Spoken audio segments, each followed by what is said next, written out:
पूतना तो भगवान को स्तनपान कराई थी, इसलिए पूतना को माँ का दर्जा भगवान ने दिया। यशोदा मैया अभी तो गोद में बच्चे को ले नहीं पाई, ढंग से देख तक नहीं पाई, इसने तो स्तनपान कराया मुझे, चाहे प्यार से कराई, चाहे इसके मन में बैर भाव था, जो भी था, पर इसको माता का हमें देना चाहिए। माता का पद दे दिया भगवान, और उसको श्री भगवान भोलेनाथ जी अपने चरणों में ले लिए और नारायण हरि माँ का पद दे दिए, जाकर के सिंहासन दे दिए, स्वर्ग में बैठ गई पूतना। ऐसे हमारे श्री नारायण हरि हैं, कितने दयालु हैं, राक्षसों को भी पद भी दे देते हैं।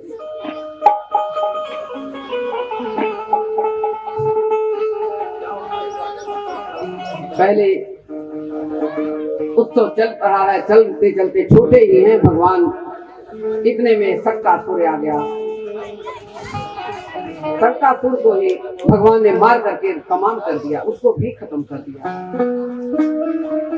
ये छोटे ही छोटे हैं अभी पालने में, और 1 साल के अंदर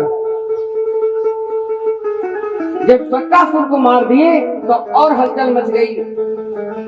मित्र सैनिकों से कहता है कि तुम सारे बच्चों को तो मार आए, वो नंद के लाला जो है पैदा हुआ है वो है कौन? सक्कासुर को मारने के बाद पता नहीं नंद बाबा को, उस टाइम नंद बाबा कर देने गए थे जब मथुरा में, कर देते हैं मालगुजारी, आप लोग भी तो देते हैं ना जमीन की, तो तब राजा लोग लेते थे मालगुजारी, कर लेते थे। मथुरा गए कर देने के लिए कि तुम संभालो यशोदा, आज तो मथुरा जाऊं और जरा कंस को बधाई भी दे करके आते, हमारे लाला भी हुआ है और कर भी दे के आऊंगा।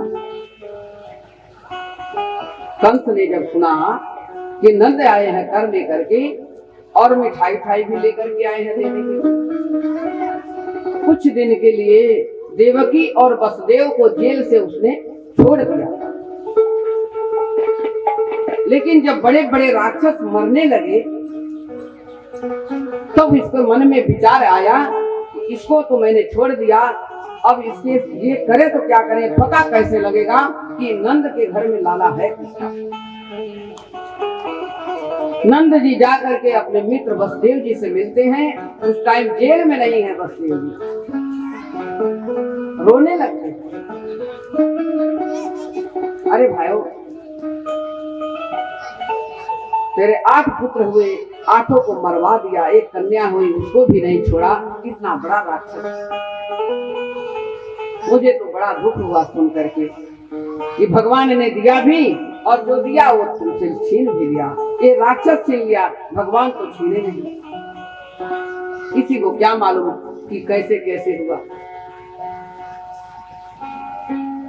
एक बात ये भी सत्य है कि जितने पुत्र मरे थे, देवकी ने भगवान के चरणों में गिर करके रोने लगी, कहते हैं कि ये मैया कुछ मांगना है मांग ले।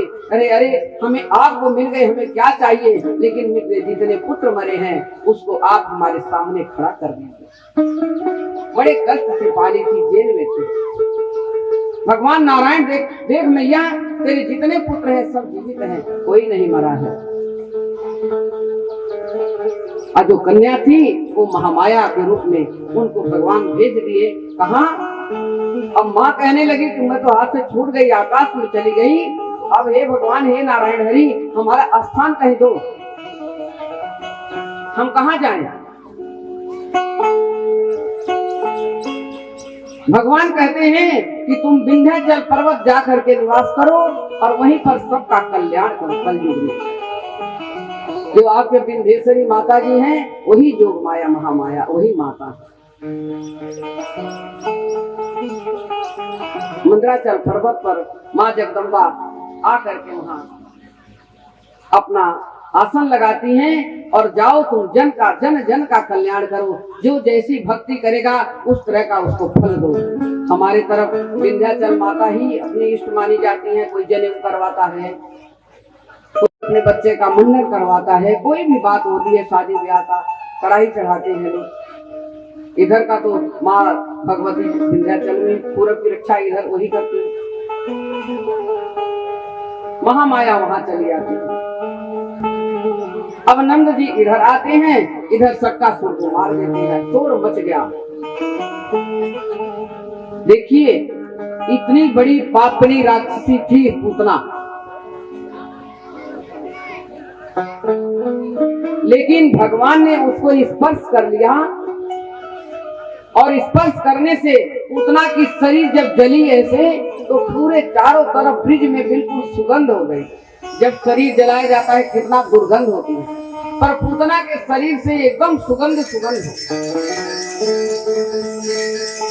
सब कहने लगे इतनी बड़ी राक्षस एक छोटे से बच्चे को लालों को मारने आई और आकर के जल रही है, तो इसके शरीर से दुर्गंध आने के बजाय सुगंध आ रही है।